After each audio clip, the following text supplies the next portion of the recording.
now. I am Jonathan Jones, and I am on the board of AATE, and I'm really thrilled that we have a robust turnout today for this presentation. I'm going to start with a land acknowledgement, which comes to us from Adrian Wong from the Spiderweb Show in Ontario. Since our activities are shared digitally to the internet, let's take a moment to consider the legacy of colonization that's embedded within these technologies, structure, and ways of thinking we use every day. We're using equipment and high-speed internet not available in many Indigenous communities, and even the technologies that are central to much of the art that we make leave significant carbon footprints, contributing to changing climates that disproportionately affect Indigenous peoples worldwide.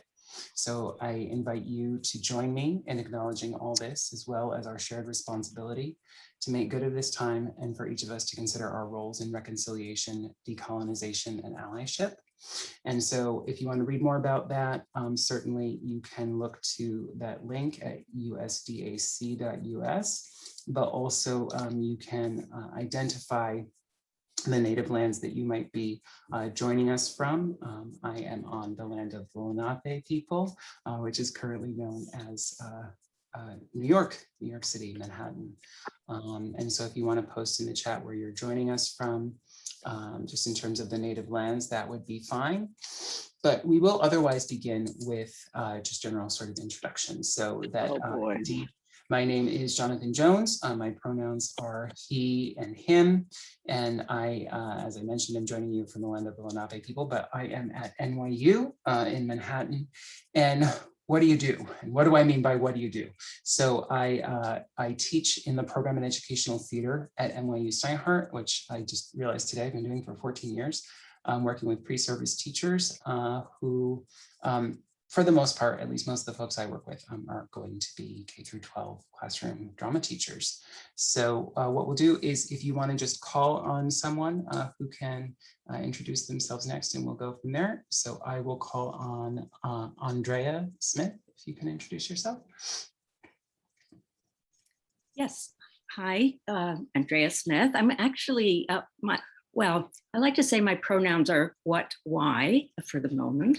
I'm joining from Toronto, and I will read the acknowledgement that we are on the traditional territory of many nations, including Mississaugas of Credit, Toronto, Canada, the Anishinaabe, the Chippewa, the Haudenosaunee, and the Wendat peoples.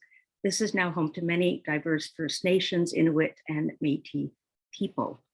And I actually write musicals for children. So I'm here just to learn. I don't teach children, but this sounded like something I can learn from. I want to be able to have additional materials with my musicals that will be useful in the classroom. So I hope here to learn. Welcome. Oh, yes. Why don't I go to Alexis Truitt? I'll go next. Hi, I'm Alexis Truitt. I'm the executive director of AATE. I'm so thrilled they're all with us tonight. My pronouns are she, her, and we are based in Washington, D.C. And I said what I did. So there we go. I'm going to pass it to Penny. Hi, everyone. I am Penny Kaywood. I'm she, her. I work at the University of Utah, also teaching pre-service theater education majors, as well as run a youth theater. So I'm working with kids kindergarten through college age. And I'm going to pass it to Kathy. Hi, y'all. I'm Kathy Irvin. I'm in California on the land of the Yamava, where I am a faculty member at the university teaching pre-service teachers and primarily teaching, directing, and acting. And I'm going to call Sarah Schroeder.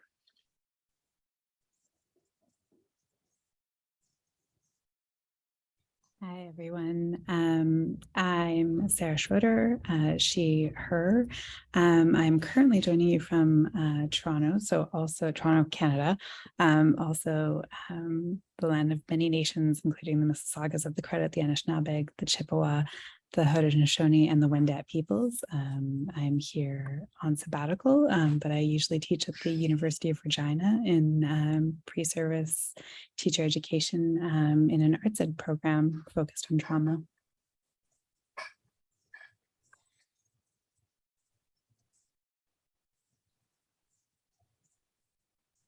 Sorry, I forgot I was supposed to name someone else. Let's go with Benjamin.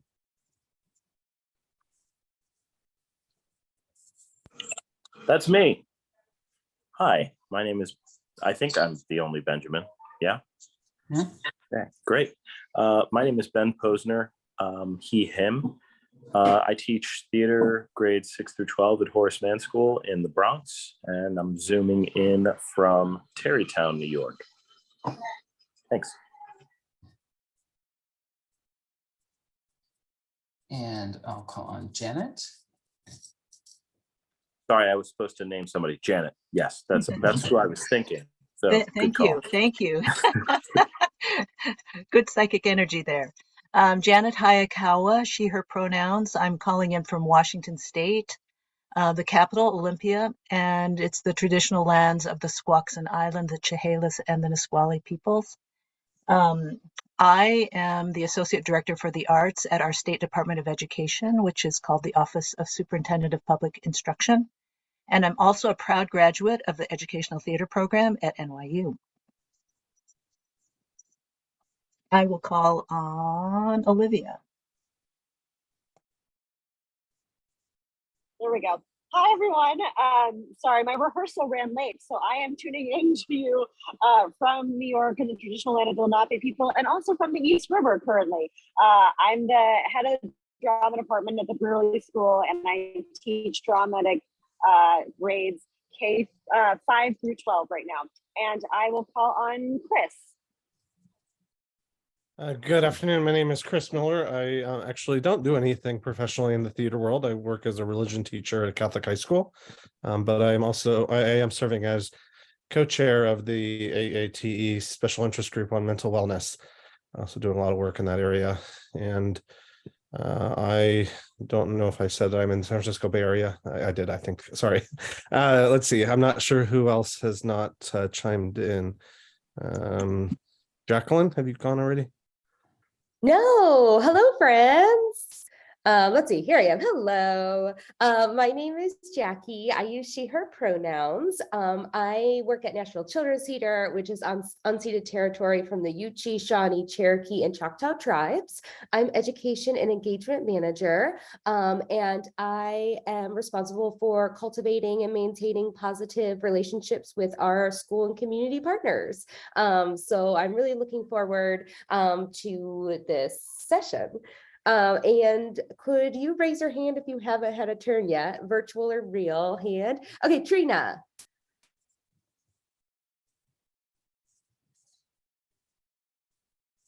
My name is Trina Friedberg. I live in Toledo, Ohio, which is the ancestral home of the Seneca, Erie, Kickapoo, and Ottawa tribes. I work for Children's Theater Workshop, and I teach theater for ages 3 to 9 in our in-house, and then I'm also in charge of all of our community partners and programs within our local elementary schools, as well as homeschooling cohorts and other community programs. Let us see. I use she, her. I don't know if I said that. Has Mariette gone? I'm trying to remember names. Hi, my name is Mairead Ajizola. I use she, her pronouns.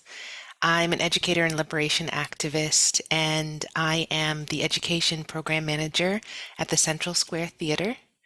I'm calling in and tuning into our session from the ancestral land of the Massachusetts and the Quannapowitt peoples. Good evening, everyone. Welcome. Joy, I have a list. So Joy. Hello, my name is Joy O, she, her. I am joining from Salt Lake City, even though I live in Boise, Idaho now.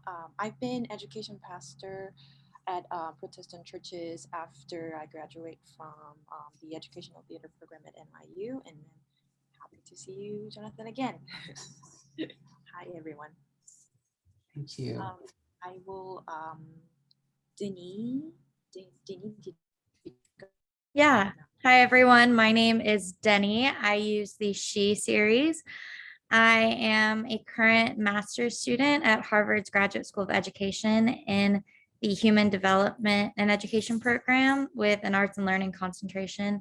And I'm currently working with Mairead at Central Square Theater in Cambridge on the ancestral land of the Massachusetts people. Great. Laura? Hi, everybody. Glad to be joining, not in my car, Chris, again. I am Laura Steenveld, she, her, hers. I teach 5th through 8th grade drama at the Latin School of Chicago, which is near downtown in the city. And I live on the Northwest side in the city. And it is the ancestral homelands of the Council of Three Fires, the Ojibwa, the Ottawa, the Potawatomi, and a place for trade of many other tribes, including the Ho-Chunk, Miami, Menominee, Sauk, and Mishwaka. Thank you, Laura. Kervin? Okay, good evening, everyone. My name is Kervin. I use he, him pronouns. I am a theater teacher in Boston Public Schools, and I primarily teach K-8 theater, and excited to be here tonight. And Kathy? Hi, I was already introduced. Oh, did you mean me?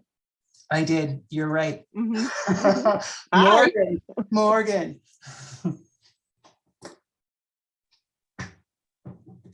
Is that me? Hi, everyone. I'm Morgan Davies. I'm the Assistant Fine Arts Director in Killeen, Texas, and I support theater and visual arts programs here. We are just northeast of Austin, and I'm really looking forward to learning more about assessment in theater. I don't remember hearing anybody from Texas, but we have something called the Teacher Incentive Allotment, which is a potential pathway for teachers to earn more pay based on kind of a teacher developed standardized growth measure for student assessment. So I'm here to learn about best practices in assessment for theater to help maybe guide my teachers in that area. Awesome. And last, Echo has joined us. So Echo, if you want to introduce yourself.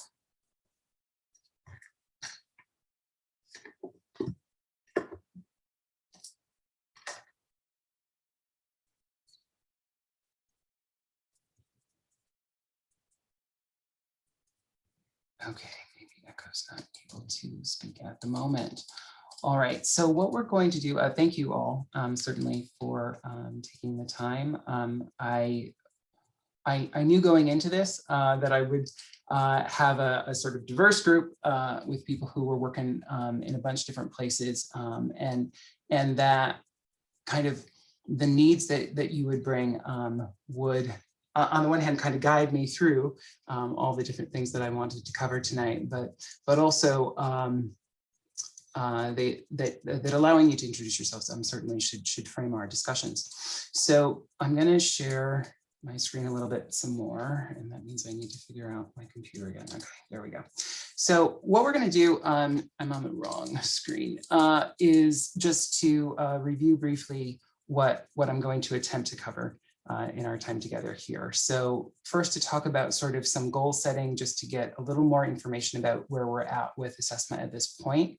You should know that just in terms of my background, before I was working here at NYU, I was a high school teacher, teaching both theater and English. And so as a result, that very much frames kind of both the way that I think about assessment, but also kind of what I'm going to talk about tonight. So for those of you who don't work in classroom settings, or with folks who are going to work in classroom settings, just allow that's kind of where I'm coming from. But I think that there is still certainly meaning to be made from the information that we'll talk about tonight. But then after we've sort of established what kind of our individual goals are, then we'll sort of look at kind of what it is that we're teaching as we sort of start to make sense of how to think about assessment.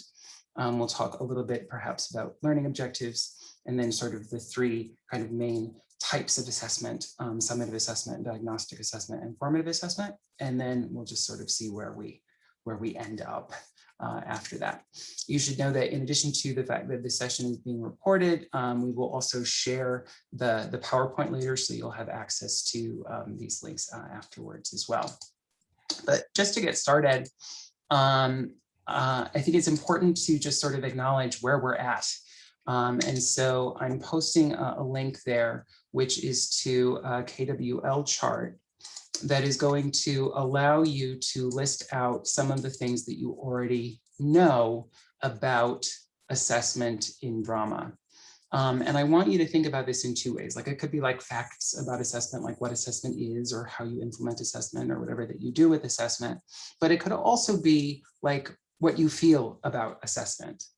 So when you arrive at that link, it is open and anybody can type into the link. So if you just get yourself to one of those bullets under the K, you'll be able to type in just some words or phrases or ideas, what you already know or feel about assessment in the drama classroom. If you can't use the document and you want to post in the chat, you may, and I will record those in the document as well.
Andrea asked, what does KWL stand for? So I responded in the chat, it's know, want to know, and learn. What have we learned?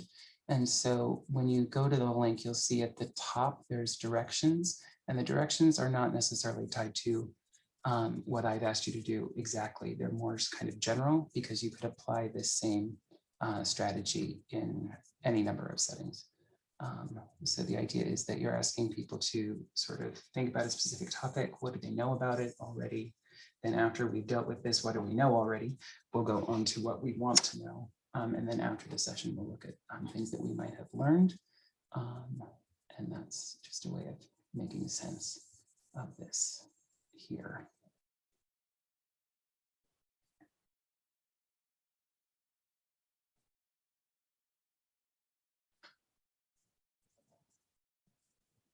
So just to review some of the things that we have here, that assessment is being tied to state and national standards, you bet, and we'll be talking about that a bit. That they can tie in with student work and evidence, yes. Diagnostic, typical, dictating, planning, pacing, class needs, class structure. A feeling, dislike teaching assessment because of preconceived notions about what assessment is, like to disrupt assumptions, provide multiple points of assessment, but often find that school systems lag behind, which makes how I teach assessment challenging. Happily that this is changing in some of the Canadian provinces. Growth from beginning through process and endpoint, student versus teacher reflection, assessment based off of the response to viewing theater versus performing theater, I can statements, a necessary part of the creative artistic process, important to funders, sure. Difficult to gather with partners, limited resources, time, and for self-assessment, such as with our youngest artists and emergent multilinguals, do that. Qualitative and quantitative data, both important. As a TA, I see the impact. How do I communicate that to funders and community with data? Can have a variety of formats, including performance critiques, tests, written responses, etc. assessments can sometimes feel like a banking education model that asks students to just perform in a way that best suits the specific standards of a grade evaluation instead of the artist's growth overall or other ideas. Okay, so what are we looking for? What brought you here tonight? Okay, so what is it that we want to know? What are we curious about? We might phrase those as questions. There might be specific topics that you're interested in knowing more about. So if you would go into the W column and just add some ideas there. What are we seeking to find out? And maybe it's not limited just to tonight. Maybe it's longer term than just today.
That's easy.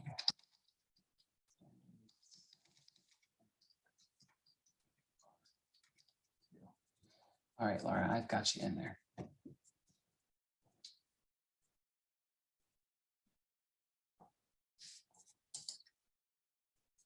Kathy, you mentioned before that you couldn't get to the doc. Are you able to get to it now? You can post the link again.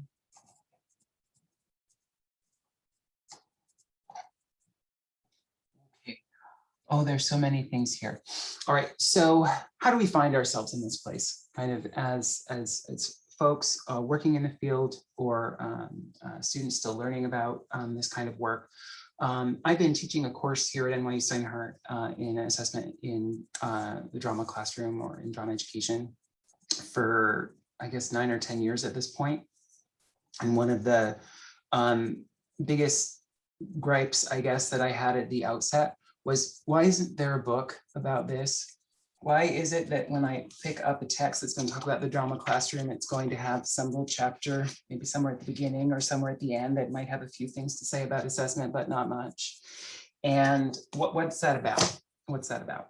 And so I have written a book that will be published at some point, hopefully in the next year and a half. I'm begging the people at Rutledge to get their act together and join me in this endeavor. But that aside, because I just had enough with the fact that these things don't exist and that this process, which kind of confounds a lot of people and shouldn't, because I think that there is kind of a path through and the way that I have found, certainly, and this is definitely grounded in the fact that I was also an English teacher when I was certified to teach and started working in schools, which is very much connected to what assessment looks like in any other content area. And so I'm quite sure that there are some folks who would be like wildly opposed to the approach that I am taking with this, but and I'm willing to hear the criticism for sure, but that is certainly where I approach this from. And so we have lots of questions that are here and ideas, different assessment data and purposes, ways to collect equitable student data. How do we develop authentic assessment tools, examples of observable and measurable assessments, how to keep the data humanized, how are others thinking about this, what's important to measure, simplify assessment processes, how do we measure creativity, how do we create assessments, I need help gathering data to illustrate impact. Can we deconstruct grade evaluations to be more process focused versus product focused and the like? So, boy, much to do, much to do. The most important thing to sort of start from, I think, is just to say that you can't assess what you don't teach. So a lot of conversations about assessment and ways of thinking about it when we talk about drama learning is, well, what do I do about the fact that there are people who are just naturally talented and they come and they bring all of their talent with them and here they are. And how do I assess that? How do I evaluate that? And how do I assess that in comparison to other folks who might not come in with these innate talents and performing abilities and comfortability of being in front of people and the rest of it? And how do I make this not be subjective, you know? And the thing that I have always sort of come back to is that when we're talking about assessment, that it's got to be tied to what it is that you're teaching the people. So somebody mentioned earlier that this can be sometimes sort of tied to an idea of banking education, that like, I've got all the information, I'm going to impart it to you. Well, it doesn't have to be coming from me. We can be drawing out from the people and making their learning, their understanding, their experience, their artistry visible, and being able to communicate that with others, whether that is through performing, whether that is through writing, whether that is through conversation and discussion, many different ways that we can sort of gather information. But all of that should be grounded in what it is that we're meant to be sort of teaching the folks to do, and being focused about that, and being articulate about that, being explicit about that. And so I'll go through sort of what my thinking is on these topics as we go. So just with this notion of like, what do we teach? So somebody mentioned earlier that this notion of assessment in drama can be tied to standards. So if you're not familiar, in the United States, there was kind of a working group that AATE participated in, and also in conjunction with EDTA, that was looking a decade ago at creating national standards for theater. And so when those standards were created, the idea was that like, here they are, here they live. And if, at least because of the way that education works in the United States, was that each state would have an opportunity to kind of review those standards and decide if they wanted to adopt them for their public schools. And at this point, we're well above 30 states that have adopted them in some form. It's actually closer to above 40 in reality. And so many folks are sort of working from the same idea. So certainly for those of you who are calling in from Canada, sort of working with a different framework. But the idea is still the same, that we're sort of establishing some baseline of what the expectation is for drama learning at different grade levels. And in the United States, that they're broken up into these 4 artistic processes, they call them, that we should be creating theater, that we should be performing, presenting, and producing theater, that we should be responding to theater, and that we should be connecting to theater. Now, for those of you who are classroom teachers, or if you know classroom teachers K through 12, then you know that a lot of what happens in drama classrooms is just performing. Maybe the people are creating but they're performing all the time. That's what people are doing. And so one of the things that these standards were meant to sort of establish was that we ought to be doing more than just performing or creating. And so if we're going to be responding to theater, giving feedback to our peers if it's stuff that we're doing in our own room, but also looking at the theater that's around us in media, in culture, in the canon of work, whatever that it might be, that we can respond to those works, that we can make connections to those works, whether that's connections to myself and my lived experience to the work that's existing, whether that's connection between and among works, whether that's connections to the works and other media that we're familiar with, other ideas. And there's a variety of different approaches to these at different age levels. And that is what the standards are kind of teasing out, that there are performance indicators, what this is going to look like for kindergartners, what it will look like for first graders, third graders, eighth graders, high school, etc. And that was kind of like the ethos behind all of that. But my sense has been, when we sort of get down to it, that for most folks, we're thinking more like in theater content areas, like I'm doing improvisation with the people, I'm doing scene work with the people. I don't know, because it varies from one classroom to the next, what it is that folks choose to focus on.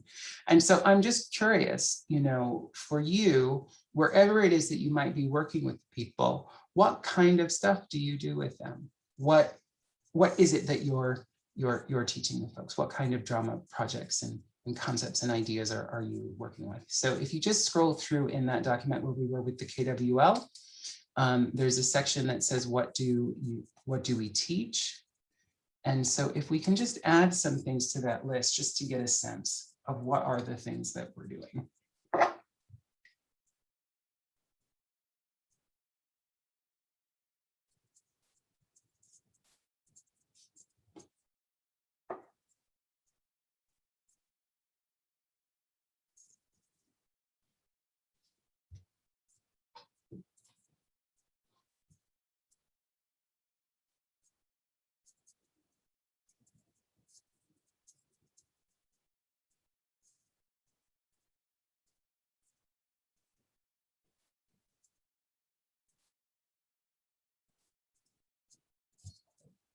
Thanks, Andre. I appreciate you noting that, and I'll just speak it for the recording, which is that Andre had been working in Toronto and was a member of Martha Graham Company, dancing and teaching dance, moved towards a non-judgmental approach, which encourages and values the experiential.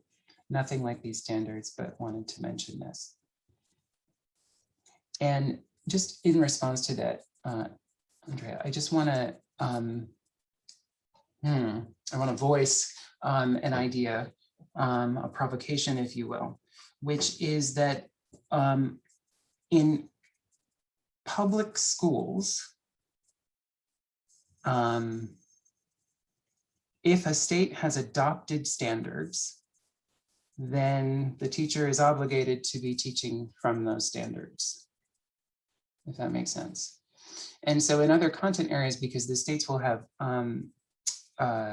like standardized exams and assessments that students have to be able to pass, then the teachers are much more finely attuned to following those standards, because that test is going to come and they want the students to do well. Part of their own evaluation, perhaps their job might be tied to how students will perform on those assessments. In drama, generally speaking, those kinds of assessments don't exist yet. But even without those assessments existing, as a public school teacher, that one is sort of required to sort of operate within that same frame. And so for those of you who are operating outside of the public school system, like, you have a lot of flexibility and sort of other ways and approaches to both creating drama curriculum, but also thinking about how to assess it, that sort of experience and experiential learning being kind of the key focus that you can choose to focus on, I guess. And in the public school, we just can be more limited in our options. And I find with my pre-service students, sort of based on what their experience had been like as young people in the K-12 system, if they were taking a drama class, that like their idea is like, oh, it should just be participation. I'm going to grade the people on participation. Did they participate? It's like, well, here's the problem. In school, we're learning things. We're not just participating in them. So if we're doing an after-school program or just in the play, then we're participating in the play. But in an educational setting, that it's more, it just asks more of us. And what we choose to focus on and how and what we're going to do about that is for more discussion. But just participating, I don't know what that means. I can participate, I can fill out a piece of paper, but that doesn't mean that I learned anything necessarily. I just put words on the paper. So we want to just be thinking about that. Laura, I've got your ideas there. I'm going to copy them and put them here. Okay. So many things that we're doing. All right. So here, from having like an understanding, sorry, if there's questions, you'll need to let me know, because I have so many things happening on my screen I won't see. So if you raise your hand, I guess, then I can certainly respond to what you have.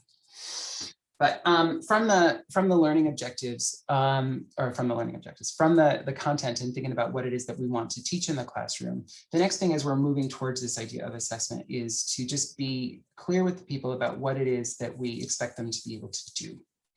So when I look to that list of the different sort of content that folks are doing, whatever it might be, whether you're devising theater with people, you're using writing's communication, improvisation, planning and creating timetables, doing creative drama with the people, technical design, whatever it is, that to say, like, what is it that you want them to be able to do after they are finished with this kind of learning experience is the question.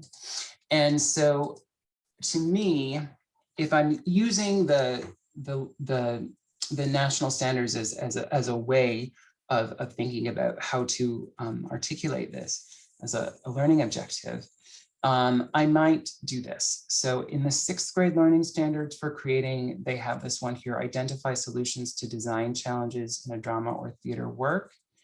And if I wanted that, if I want to be able to sort of go from what the state has asked me to do in terms of the learning objective, then I can reframe that into and connect it to the content that I'm going to be focusing on with the people.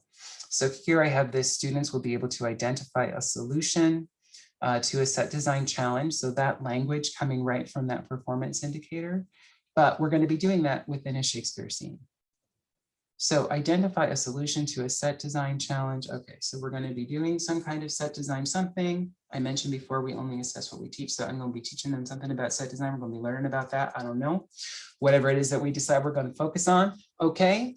And then this idea of a challenge. Well, what is the challenge? Am I reading the text and I have to figure out how many entrances and exits that there need to be? If I'm putting furniture on the stage, okay, where's that going to be so that the people are able to move around it and make sense? How are we going to sort of establish a setting, a location, a mood, all of those kinds of things that go into design? Okay, so there's many things that it could be, but I'm gonna sort of focus in on what this particular aspects of that. And when I go from like thinking about not just the content that I'm gonna be working with and what sort of world we're in, I sometimes say, but also sort of articulating the learning objective, when I think about how am I going to assess that? How am I going to measure? How am I going to collect evidence that the student has achieved this thing? Okay, what is that going to be? And so there, let me just move this so I can see what I'm doing. So there, which one do I want to go to? I go here. How am I putting that together? How am I articulating that? Students will be able to, what I'm calling a Bloom's verb, and then the skill, the content, or affective shift that you want to see sort of come to pass. Students will be able to identify a solution to a set design challenge for a Shakespeare scene. Now, if this language is unfamiliar to you, skill or content, there I'm thinking about like, what is the drama stuff that I'm doing? Affective shift is more about social emotional learning kind of things. So when I talk about sort of group dynamics and collaboration and people like getting along with each other, but also perhaps like being able to be articulate about something, those kinds of things, which are not necessarily going to be drama content, but they're related to it, certainly, and kind of sometimes sometimes they're called soft skills, whatever terminology that we want to use. I find it all a little bit troubling, the terminology, but those are the ideas.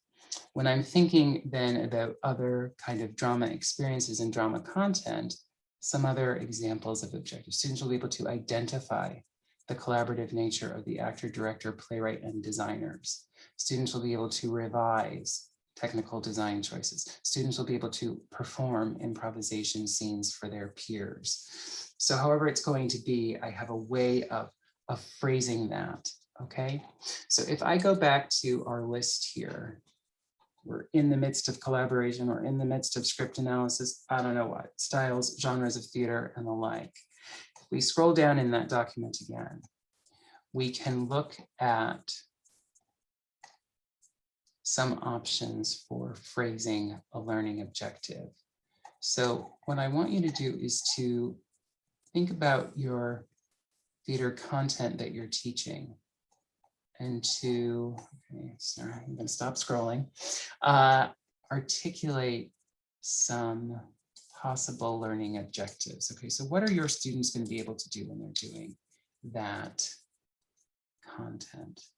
So let's see what those look like. I've put a link there to this Bloom's verb thing. If you're not familiar with that language, you could go to that. I can post again the link to the standards if that's helpful. Just have to go get it. Oh, it's in the chat. You can get it. What are your students going to be able to do when they're working in that content area?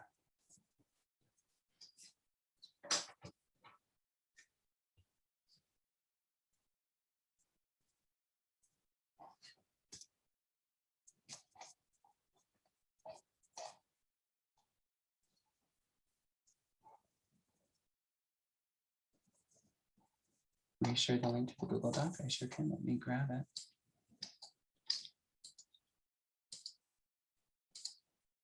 There we go.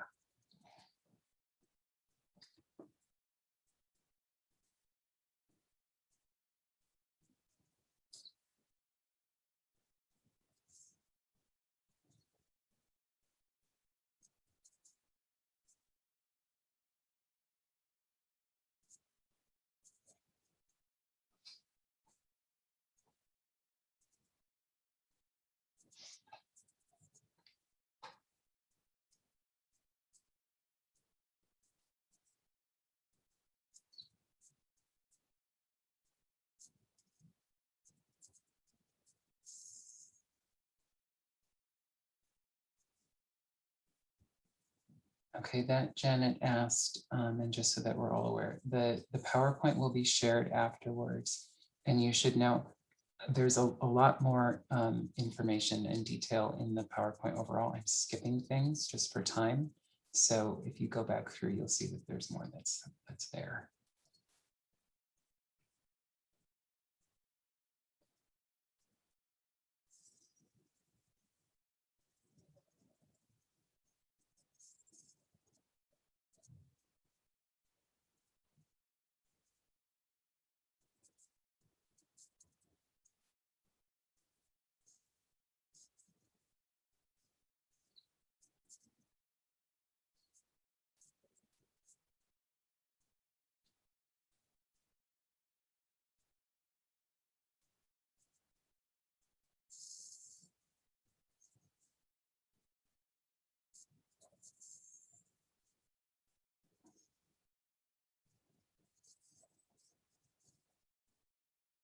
You're welcome, Laura. Now for my other folks who are also teaching pre-service teachers, just to give you a little bit of insight into my practice, as I'm teaching students how to do this, how to create learning objectives, like to me, students will be able to, and the verb often end up being like my guideposts for how this is going, okay? Students will be able to articulate, because sort of what they're doing, the content, there's just so many different things that people could be doing that like, I don't spend a lot of time worrying about that piece because people just go in very different directions because of their interest, their background, their experience. I don't care. For me, when I'm looking at these, as I say, like tying to the verbs, so I'm just going to change my screen here. That thinking about these verbs that come from Bloom's taxonomy, and this is useful for everybody. The idea in the taxonomy, when this was sort of laid out in the early 80s, was that it's hierarchical, and to say that there's a different level of cognitive demand in a task.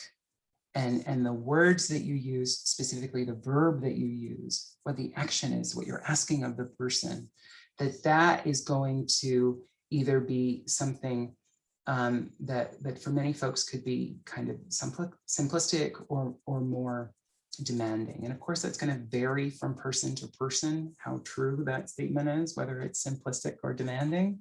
But it's just that it's asking people to do different things. Knowledge being the lowest level, like recall. I sometimes say, what color shoes was Dorothy wearing in The Wizard of Oz? That kind of like knowledge, little bits of fact. Comprehension, having an understanding of something is different. Being able to apply something is different. Being able to analyze something, synthesize, drawing things together, and then evaluation is the highest level thinking here, sort of the language of Bloom's taxonomy. Rather than thinking about it necessarily as hierarchical, what I sometimes like to say is that all of these things are important.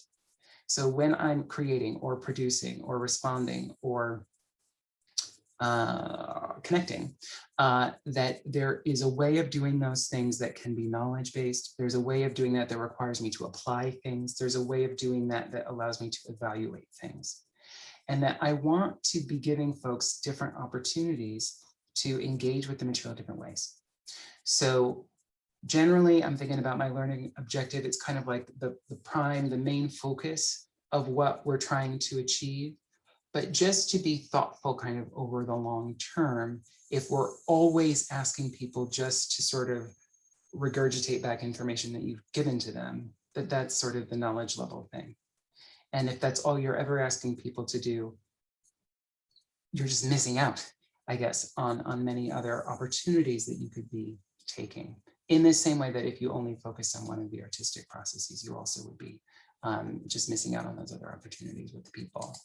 So looking to the learning objectives that people are making here, we see, well, we get this KWL doc. It's linked through the PowerPoint. Students will be able to articulate, students will be able to devise creating, okay, take on a role and build, revise an existing, make observations, revise. Okay, so we're thinking that there's something about if we're going to revise something, we have to evaluate it in order to make decisions about how to change it. Interesting. Work collaboratively with peers to complete a task involving their actor tools, identify major moments, describe key characteristics, make and accept offers, express their thoughts and ideas, explain and analyze character motivation, produce a short choral reading script using the 5 techniques of choral reading discussed in class in small groups. So there is an application piece that we're going to apply those 5 techniques to the choral reading that we're going to do. So that is then kind of stating what the objective is going to be. Again, what students will know or be able to do as a result of participating in this drama learning experience. So now we want to move one step further, which is to say, how am I going to measure that thing? This is not about a rubric yet, okay? This is about sort of separately articulating what is, in assessment language, the summative assessment. We might say a performance test. What is the thing that they're going to do, the actual work product, okay? What is it they're going to create, or how are they going to produce, or when are they going to respond? Like, what is it they're going to do that is going to demonstrate that they have learned this thing, or that they're able to do this thing that you've stated here in the learning objective, okay? So here, summative assessments or performance tasks range from short activities taking only a few minutes to projects culminating in polished products for audiences in and outside of the classroom. That I'm articulating this as a range, mind you. We heard earlier, one of the things that people wanted to know was about like this division between process and product, and how can we kind of focus more emphasis on process. Again, that's all about what it is that we're teaching the people and what we're focusing on, what our learning objectives are, and now, of course, what the summative assessment task is going to be. It doesn't have to be the performance necessarily. It could be our reflection on the performance. Okay, so just being thoughtful in that way. If we always think about the summative thing is the performance of the play, of the scene, of the improvisation, of the devised work, then that is again very limiting, because we're also supposed to create, we're also supposed to respond, we're also supposed to connect. So just being thoughtful in that way as well, that it's not just the performing piece. And so when we're getting at how do we deal with process versus product, that there's just a different, there are other moments in the process of producing theater, I guess, if you want to call it that, that we also need to sort of take stock of and analyze and assess. So here are examples, just as a few ideas. Students might create a scenic design portfolio for an adapted fairy tale. So a scenic design portfolio for an adapted fairy tale. Okay, so if I think about like the design process, and eventually we're going to be performing, I guess, these adapted fairy tales, maybe. All right, or we're going to be building the scene, okay, or maybe we're going to do the shoebox set kind of thing, you know how we do. All right, but it's not just that, it's not just the set, but the portfolio is about the process, isn't it? So we're going to start thinking about what was the the fairy tale that we're using, okay, some analysis of that fairy tale and sort of what the world is within the fairy tale itself as it exists.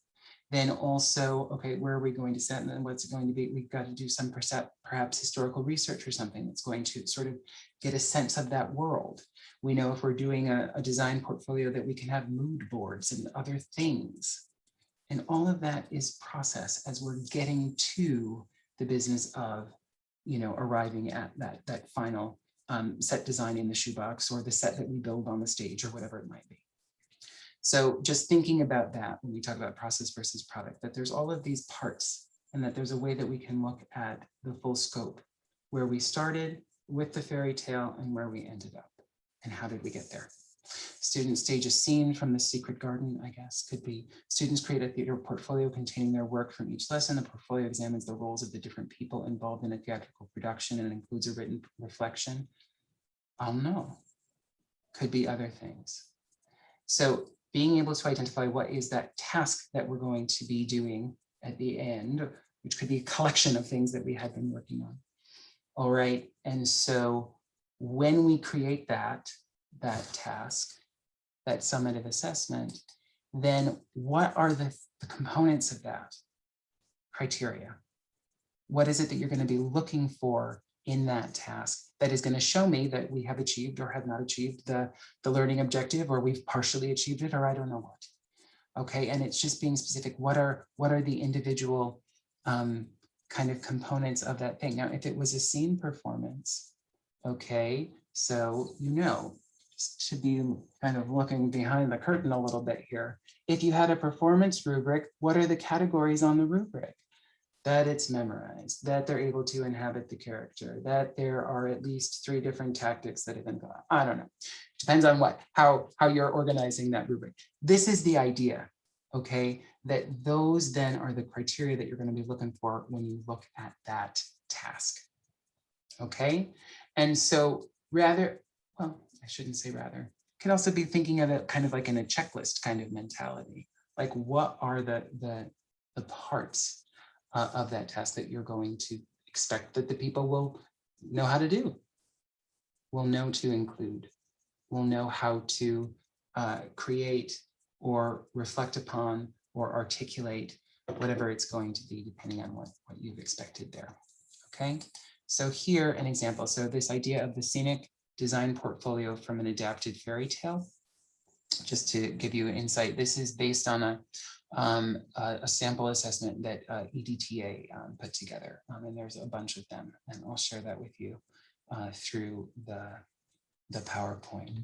So in this design portfolio, they're going to identify and research a design concept based on a specific time period or genre in which they'll adapt the fairy tale.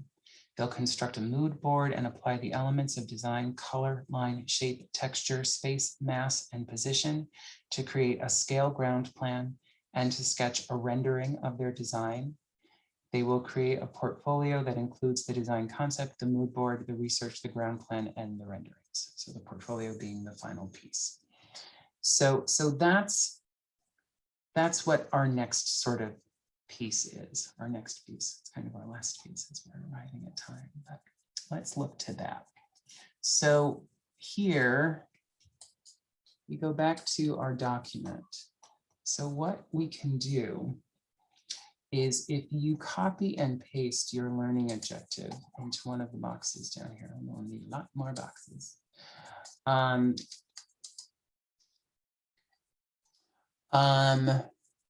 What might then be the summative assessment task? And then what might be the criteria in that you would look for in that task that you are expecting to see? Does that make sense?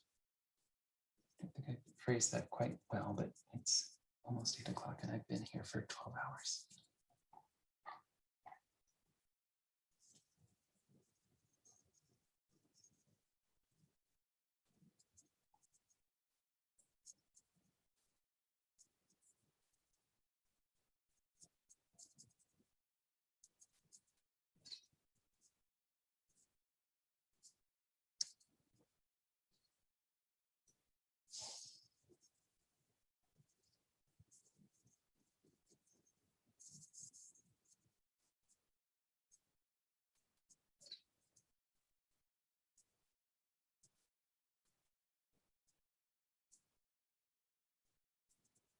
While people are writing, Samantha wrote, what do we do when our evaluators, administrators are product, i.e. performance focused?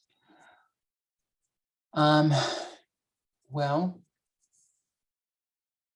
what you do is that's the part that they're going to see. If just to make a metaphor, perhaps, in the English class, the teacher gets the students to write an essay, and the teacher hangs those essays on the bulletin board. For the outsider, that's what English class is. Essay happened. So that the administrator focused on the production. To the outside, that's what happened. But to the English teacher, the essay didn't just appear. Months may have gone into arriving at a moment where that thing could be possible. Lots of different teaching out. We've got to analyze different texts. We've got to figure out how to take quotes from all of that. So in drama, the same. That they're only going to be cared about seeing the performance of the night of scenes, the devised theater performance, whatever it might be, the full production. But all along the way, there's all of these other moments that those out they don't know about. They don't need to care. Well, good for them. We know what we're responsible for when we're with the people. And so teasing out sort of those individual elements, being mindful, particularly if we're working in a K through 12 school, that this assessment language is language that all of the other people in the building who are teaching the kids, they're using it too. So that we can have conversations that don't necessarily have to be within the four walls of what is drama, but that in the same way that like classroom management can be talked about, whatever that those school topics are, that there are ways of having these conversations and ways of modifying those things to the drama context. And very much that's the approach that I'm taking here. Now, just to say, as folks are putting things into the chart, participation in a process drama about a mysterious egg that appeared on a farm, didn't it? Students are able to identify the location of a farm and take on a role of a character who belongs on a farm. Students contribute. You continue, okay? I mentioned before that criteria in many ways can be tied to what would appear in a rubric. So for those of you who might be in the land of, I need to create rubrics, how am I going to do that? Well, if you've identified what the criteria is for that assessment, what are the parts that you're expecting, then now you've got those categories that are going to appear in the rubric. If you're going at this the opposite way around, which is to say, I have a performance rubric, I apply it to all the things I'm doing, okay? Same thing, I go to that rubric then and I'm teasing out which are the pieces that I'm going to focus on, which are the actual tools that are going to appear in this task that are tied to this learning objective. Maybe I'm going to focus on the whole thing, just the bits that are connected to the work that I'm doing here. So that's information. Of course, beyond the fact that the students are going to be engaged in this task, and there's this criteria that you're going to be looking for, those bits, did they happen? We can think about these in two ways. Did they appear? We can think about them in terms of how well did they appear, to what degree. And so I call those measures of appearance versus measures of quality. Very often in the way that I approach drama work, I feel like I'm always introducing people to new ideas. I want them to have different experiences with different content. So I tend not to get very deep with things. A lot of superficial work, people might be critical of that. But it's because there's so many possibilities. I want people to just sort of see the range and find a connection to some piece of it. Whatever that's going to be, I don't know. It's different for different people. So a lot of superficial, thing just to introduce people to different ideas. But when I am going to assess that, because they're all these new ideas, I can only be evaluating whether or not they're able to do it or make sense of it or articulate it, because they're just getting it. It's just starting. I can't ask them how well they're doing it. They haven't had enough time with it yet. So that's often my way of thinking. If I'm having a measure of appearance, it's because it's something that's new. And when something is new, how well are we going to do it? I don't know. I'm just trying it out. Whereas if I've been working at something for a long time, I mentioned before, if you had a standing rubric for performance, if you're focusing on the actor tools, which some elementary teachers do certainly, but certainly secondary teachers as well, that the idea is that over time, those things are going to develop. And we had questions about that in the KWL at the outset, you know, how am I looking at growth? And that's the thing. Is the material that we're teaching and focusing on what's behind the learning objective? Is it new? In which case, then are we just focusing on sort of the appearance of it when we're assessing that there seems to be some recognition, some initial learning that's happening for the student, and that being valid and valuable versus, of course, something that they've been working on for a long time. And then I'm looking for growth, depth, and measures of quality is what I say. Unfortunately, we have arrived at time. Alexis, we need more hours. Always. Just getting going. I know. I am so sorry, but this has been amazing, Jonathan. Thank you so much. As Jonathan has indicated, the PowerPoint will come as part of our follow-up email, so there'll be additional content. And Jonathan, do you want to share an email with them? So if they have questions, they can reach out. I can. So that's here. There's me. Okay, let me get here. And as I said before, that there is so much more. I mean, I do have this manuscript. It is coming together, so I can't share it with you entirely at this time, but it will happen at an affordable price, because I'm not here to make money. I need this information in people's hands. As I mentioned also in the PowerPoint, there's a bunch of links to some other resources as well.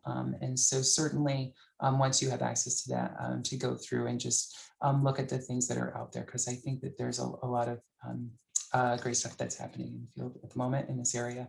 And I'm happy to continue this dialogue.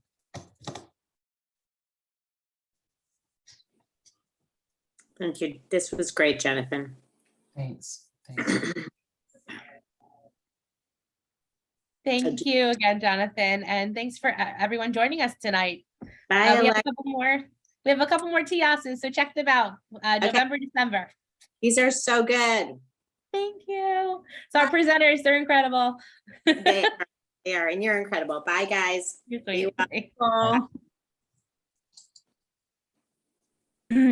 Thank you, Jonathan.